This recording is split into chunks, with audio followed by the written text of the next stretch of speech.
Gentlemen, welcome to Mondays with Mike. It is Monday, and I'm Chief Meteorologist Mike Iskovitz. It's Monday. We know it's Monday because I have my Gary the Snail Angry Monday mug.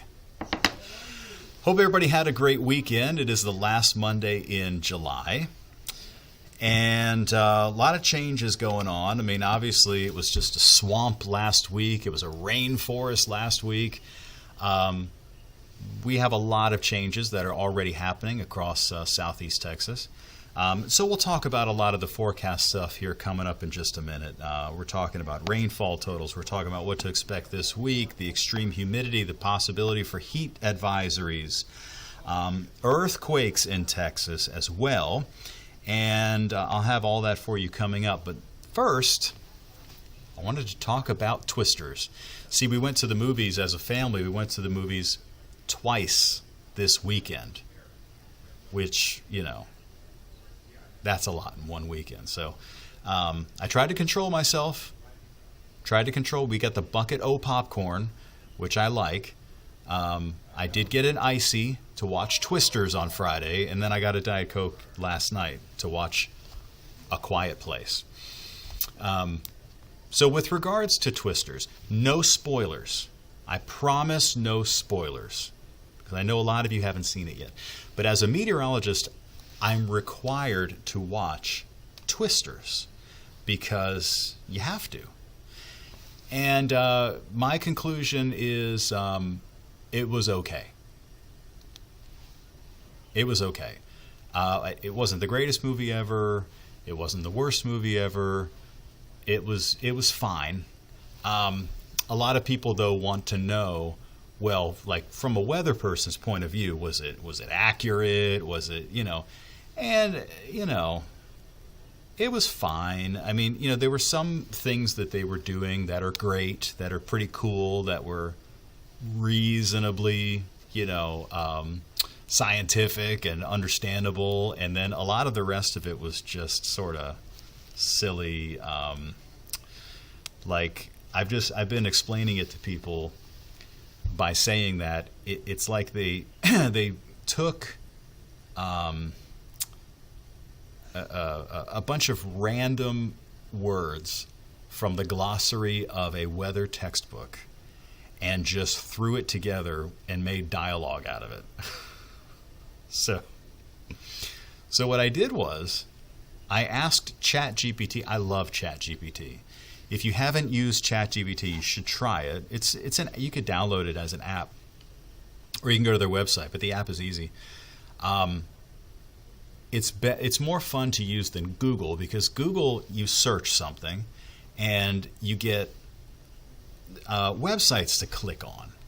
You also get ads, but you get websites to click on, search results. With ChatGPT, it'll give you an answer. You could say, explain it to me like I'm a 5-year-old kind of thing, So here's what it can write you a song or poetry or, jokes. It could do a lot of different things. But this is what I asked it to do, because this was my impression of the writers, the screenwriters for the movie Twisters. All right? So the prompt that I gave ChatGPT was, can you create a movie dialogue for me between two people using random and nonsense meteorology terms? And here's what ChatGPT came up with. 2 characters. Character 1 says, did you catch the latest zephyrometer reading? The cumulus nimbus stratovolcano is about to be jumbled. Ooh. No way, I thought the phobospheric undertow was in retrograde, causing a flux in the thunderflaps. That's about it. Exactly, and with the altostratus flibbertigibbet oscillating, we might see a reversal in the ionospheric snorkels. Character 2 says, unbelievable. We better prepare the cumula popcorn generators and recalibrate the barometric doodads. So that's my impression of the Twisters dialogue. Again, not telling you not to see it. You should see it. It was a good movie. It wasn't a great movie. Plus, it's got this guy, Glenn Powell. Very handsome. Very handsome. All right. To the graphics we go. We're going to talk about earthquakes. So, over the weekend, well, actually it started on Friday, there was an earthquake that hit out in West Texas. It was a magnitude 5.1 earthquake. Now, just as a little refresher, a lot of people will still say, and you'll hear some news anchors say it, they'll say, on the Richter scale. They'll say it was a 5.1 on the Richter scale. Well, with all respect to Mr. Richter, who was a pioneer in the field of seismology, the science has made a lot of progress, and they don't use the Richter scale anymore. So when you hear an earthquake described, it is simply magnitude. So a 5.1 magnitude. And the reason it's just expressed as magnitude is depending on where the earthquake hits, depending on the type of rock formations, how deep it is, lots of other factors, the geologists and seismologists will use a multitude of different earthquake scales to assign it a magnitude. One of those might be the Richter scale, but there are a lot. There's the moment magnitude scale. There's a lot of other scales. So 5.1 magnitude is the correct way to say it. So that occurred on Friday, July the 26th in West Texas, sort of in northwest Texas, not too far away from Abilene. And then on Saturday, there was another one. So there was a magnitude 5.1, followed by a magnitude 4.5. This was right along Interstate 20 to the west of Abilene. This was near the town of Hermleigh, Texas. I mean, this is out there. You know, I mean, these are small town Texas, but there is some terrain there. I mean, you can see there are some river valleys. I mean, there is some terrain. And whenever you have terrain that isn't perfectly flat, then there are probably some fault lines under the surface, and there are some faults in Texas. And yes, you can have natural earthquakes in Texas. But get a load of this. There have been 80 measured earthquakes there in this part of northwest Texas over the last 3 days. 80. Now, they're not all 4s and 5s. A lot of them are really small.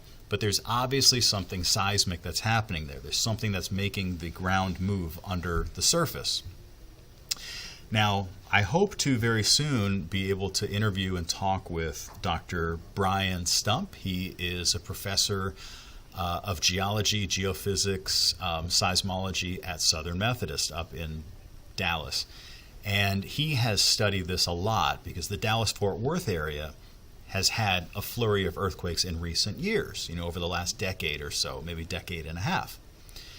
And so his hypothesis and the research that he has is pointing toward this, which is that this is tied to fracking. Now, this is a sensitive subject. I don't know why it's a sensitive subject. It really doesn't make any sense. But in fracking, and I am not by any means an expert, but anytime you are extracting something from under the surface that used to take up space, it's going to shift the layers of rocks. And then in the process, you have this wastewater that's this really, really salty water that they can't just dump into a river or something. So that gets re-injected down into the well. And that, again, according to the experts, is what is the most likely source for the earthquakes that they've been getting with much, much, much higher frequency in North Texas and West Texas in recent years. So that's it. That's the deal. There's even occasional, you could have an earthquake due to a underground salt mine. Like in Louisiana they have that, and in East Texas they have that, where there's salt underground. And if that gets carved out or eroded for some reason, you could have a shifting of that under the ground, and it causes a very small earthquake. So there's a lot of reasons for that. It's not always a huge fault line like they have in California. So earthquakes, that's sort of the big, story of the last several days.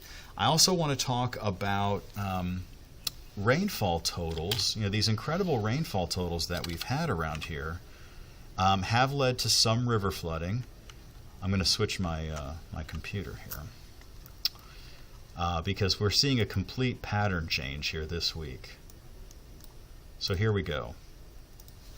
So this is going to show us rainfall estimates. Now these are estimated rainfall totals from Doppler radar. And let's see, this should pop up here at any moment. Here we go. So this is a look at estimated rainfall for the last week. And the numbers are tremendous. Now actually just off the coastline, you see where that where this turns kind of white and then gray and then pink. That's about 20 inches, 25 inches. But that's out over the water, so it doesn't, who cares, right? But all of these blue colors that you're seeing here, like near Bay City, over here around Roche-Sharon and south of Pearland, parts of Galveston County, over here to Chambers County, I mean, that all represents like 10, 11, 12 inches of rain in a week. And then there were a couple other spots that were hard hit out here in northwest Harris County, south of Hockley and Cypress. Also the Woodlands. Remember, we had flooding in Conroe and on the north and west side of the Woodlands. We had one day where I think there was almost, I think it was about 9 inches of rain, 6 to 8 inches of rain in one day, and a lot of it fell in about a 3-hour time frame. Excuse me. So a lot of the totals that you're seeing here they're not spread out. They weren't spread out over days and days. Most of it picked one spot, came down super heavy, and the rainfall rates were what was really impressive. That's like how many inches per hour. And there was a morning over in Baytown where it was falling at a rate of almost 6 inches an hour, that's bonkers. That's like hurricane, that's tropical storm kind of rainfall. And it has resulted in some river flooding. So we actually do have a couple graphics that we can show you that plot that kind of thing. So this takes data from from NOAA, and it plots here. Green means no problem. Red means moderate flood stage. Yellow is minor flood stage. And we can actually go click on some of these and see. So this one's out in northwest Harris County. So this is Cypress Creek near Hockley. Remember, this is one of the areas that I told you was pretty hard hit by that 9 inches of rain approximately. So right now its current level, Cypress Creek is 154.5, and action stage is 154.3. Action stage is sort of like, whoa, it's rising, let's watch it, take action. It's not considered at minor flood stage. So that's what's going on with that one, so that's good. We also have this area here, which is the East Fork of the San Jacinto River. This is up by New Caney, and that one is at moderate flood stage. Moderate flood stage begins at 62 feet, and this one is 62.8 roughly. So it is a little bit more than half a foot above flood stage. So we can look at that one. And then you have the Trinity River over here at Liberty. This one has been almost nonstop flooding for you guys since late April, since the storms of late April. So the Trinity River at Liberty is now about half a foot above moderate flood stage. So at least we're not at major flood stage, which is where it ends up very commonly. And then also, so this is the San Bernard River at Old Ocean. And let's see, why isn't this popping up here for me? Well, there we go. San Bernard River at Old Ocean, and that one is running at, let's see, about 1.73 feet above flood stage. It just occurred to me, I have my phone here. I did get a note because I was watching... Okay, this is interesting. So last week I was talking about this spot, which is the San Bernard River near Old Ocean. Now, this is down here in Brazoria County, near West Columbia and near Sweeney. So, and I've passed by there before. Let's see, I don't know if I've been to West Columbia. I've driven past Holiday Lakes. You drive past that if you go on your way down to Surfside Beach. But I've never been over there to Old Ocean. So I said in one of our shows, I said, hey, I've never been to Old Ocean. Does anybody live in Old Ocean? Can you tell me a little bit about Old Ocean? So I got a nice email from Sharon. And she said, my name is Sharon. Last name, not necessary. I watch your videos and in the morning. And, okay, she says a bunch of nice things. Thank you, Sharon. You wanted to know where Old Ocean, Texas was. Not many people live there anymore. But Phillips 66 and Chevron Phillips has a big plant in Old Ocean. It's the Sweeney Refinery. Did not know that. You could look up Phillips 66, Sweeney Refinery, and you'll actually be looking at Old Ocean. I hope this is helpful. Have a great weekend. Your friend Sharon. Isn't that that's so nice? So now I'm curious. Let's learn about Old Ocean, Texas. So, well, we do have a little bit of rain. Let's zoom in. So it's over here. Let's see. Here's Old Ocean. Oh, absolutely right. So look, it's a petrochemical plant. Old Ocean. See, this is an old Phillips 66 chemical plant. Is it still in operation? I guess. But that's what Old Ocean is. We've learned something today. So shout out to anybody who works there at the old Phillips 66, if it's still in operation, facility there in Old Ocean. That's very, very cool. While I'm down here, I want to share something with you that I love. So whenever we show this map of Matagorda County, you may notice this thing right here in the middle of the screen. And you're like, what is that? It's like is it a lake or something? And what in the world is that? It is a lake. Well, it's a cooling lake. And the reason the cooling lake is there is because of this facility, which is called the South Texas Nuclear Project. This is a nuclear power plant that is down there in Matagorda County. And so there are cooling systems here. And so that's why this water exists.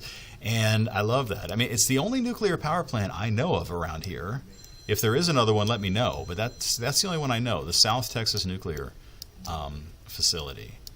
And so anyway, that's enough of that, right? I think it's pretty cool. So we talked about the rain totals. Oh, let me show you this. So this is the pattern change that we're going to be undergoing this week. Has to do with the location of high pressure and low pressure. So last week, we were under the influence of low pressure. We had like a trough, what we call a trough, that was nearly stationary on top of us all last week. And so that's why we had like day after day after day of like it's a rainforest. What's happening this week is temporarily that entire thing is changing. So when we take a look at this graphic, I'm plotting the upper level pattern. Now this is at a level in the atmosphere that we call 300 millibars or 300 hectopascals. So we're several miles above the ground here. This is basically almost at jet stream level, but it does control a lot of the storm path and things like that. So whenever we're under the influence of that high pressure, generally you'll have sinking air, you'll have the storm track will go all around the outside of the high. So this is a look ahead at Tuesday.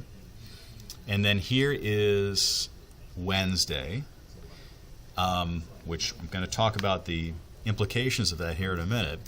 High pressure right on top of us on Wednesday. And then here's Thursday. And then ultimately by the end of the week, high pressure sort of retreats out toward the west. And it's going to open up the opportunity for us to see some rain by the weekend and maybe early next week. Let's talk about the significance of that high being over our area on Wednesday. Because what it is likely to do is trap a lot of this Saharan dust that is moving our way in place. So we have a plume of dust that's coming in on Tuesday, and I have it paused here on Wednesday at 12:15, basically at noontime, with a pretty thick layer of Saharan dust in place. And I think this is probably the most dust that we've had so far this summer season. We usually have a couple of rounds of dust. Happens a lot over in Florida. It happens a lot in the Caribbean. And it's usually associated with sort of dead time, when there's not that much happening in the Atlantic Ocean. And so that's why, other than Beryl, we really haven't had anything out there since Beryl. And I think you're going to notice it in the form of some haze in the sky. We're going to keep an eye out for air quality. Both the EPA and the Texas Commission on Environmental Quality, TCEQ. So our air quality is actually fine today. It's considered moderate, which, but again, the dust isn't here yet. But when we take a look at here's the forecast. I'm looking at the forecast right now from the Texas Commission on Environmental Quality, and they're predicting, let's see, by Thursday they're predicting high levels of particulate matter, but I would even be concerned as early as Tuesday and Wednesday with Saharan dust maybe affecting our air quality. So that's what's going on with that. Finally, let me leave you with this, which is an update on the tropics. And we'll go ahead and put this in motion here. And there's really nothing that sticks out, right? I mean, you don't look and see anything like, oh my gosh, at least not in the Atlantic Ocean, that really looks like it's popping up. But during the day, like right now, we can use the visible satellite. See, what you're looking at right now is called the infrared satellite. So we're detecting temperatures here. Visible satellite lets us just see like it sounds, visible with our eyes. So right there in the middle of the screen is this little weather disturbance, tropical wave, tropical disturbance. And so it's not a depression or a storm. It's really, there's not much to it right now. But as it sort of exits this area with the very thick Saharan dust and moves its way closer to the Caribbean Sea, it'll have a little bit better chance of developing. So this is the area that the National Hurricane Center has highlighted as being an area where this thing may develop. So this is between a 40 and 60% chance, they have a 50% chance, of this system developing into either a tropical depression or maybe a tropical storm coming up over the next 7 days. So really we're talking about, let's see, this is Monday, so we're talking about Friday, Saturday, Sunday, maybe, in this area, Puerto Rico, Dominican Republic, maybe Cuba.